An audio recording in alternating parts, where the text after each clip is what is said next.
Pleuvait. Il était là, agenouillé, le sang se mêlant à la pluie qui tombait plus fort que la normale. Sa respiration était faible, presque inexistante. Autour de lui, les corps de ses semblables jonchaient le sol. Après avoir repris ses esprits, le garçon tenta de se relever lorsque, soudain, il entendit une voix.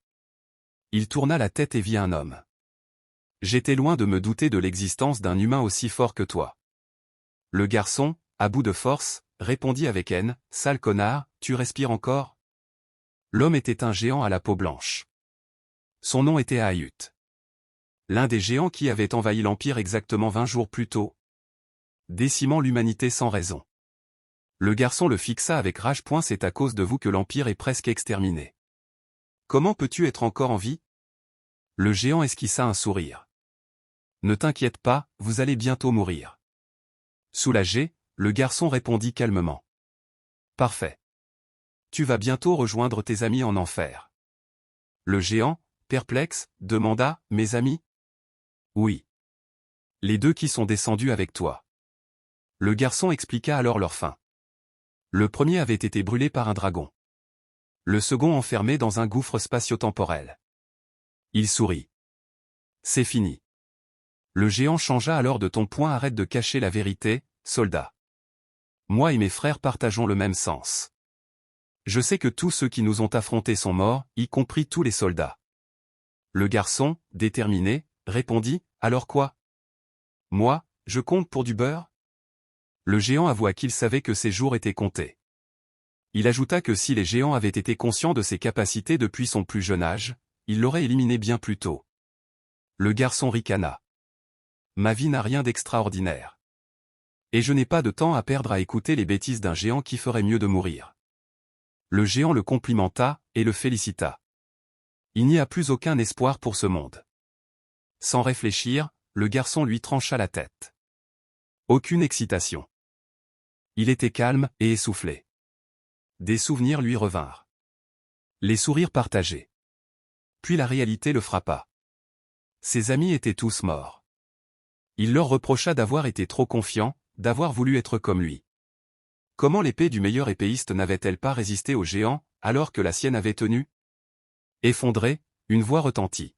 « Il y a quelqu'un. » Le garçon leva la tête, troublé. Il reconnut cette voix. Rassemblant ses dernières forces, il se dirigea vers la source du son. Il découvrit une femme allongée sur un rocher. Son commandant général, Adéchamps, était en vie, mais grièvement blessé. Elle demanda immédiatement, « Le géant Aayut est-il mort ?» « Oui. Il est bel et bien mort. » Elle sourit, soulagée.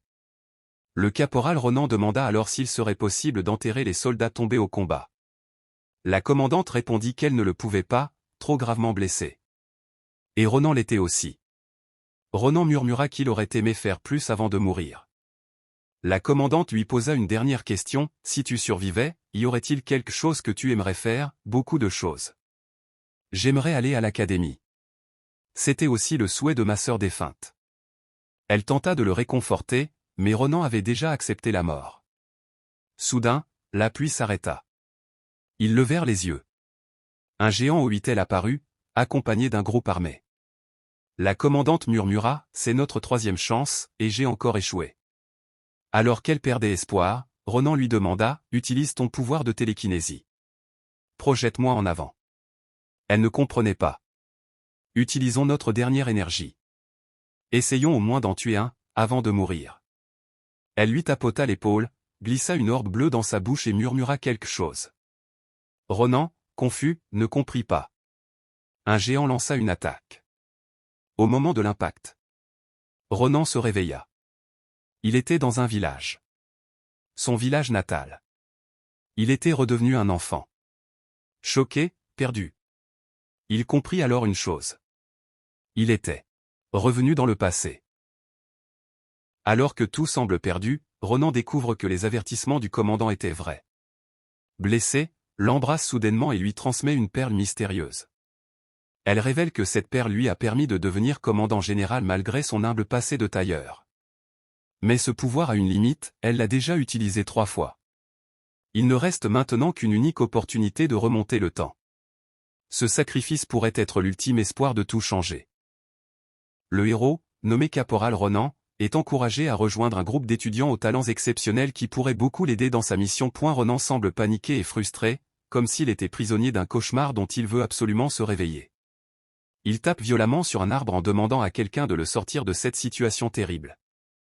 La commande explique que s'il retourne dans le passé et que leurs chemins se croisent, il pourrait essayer de la convaincre d'abandonner ses ambitions risquées et de se contenter d'une vie paisible et modeste en tant que tailleur, dans l'espoir qu'il évite ainsi des erreurs. Ronan semble frustré et stressé, réalisant la gravité de la situation avec la dernière chance qu'il lui reste.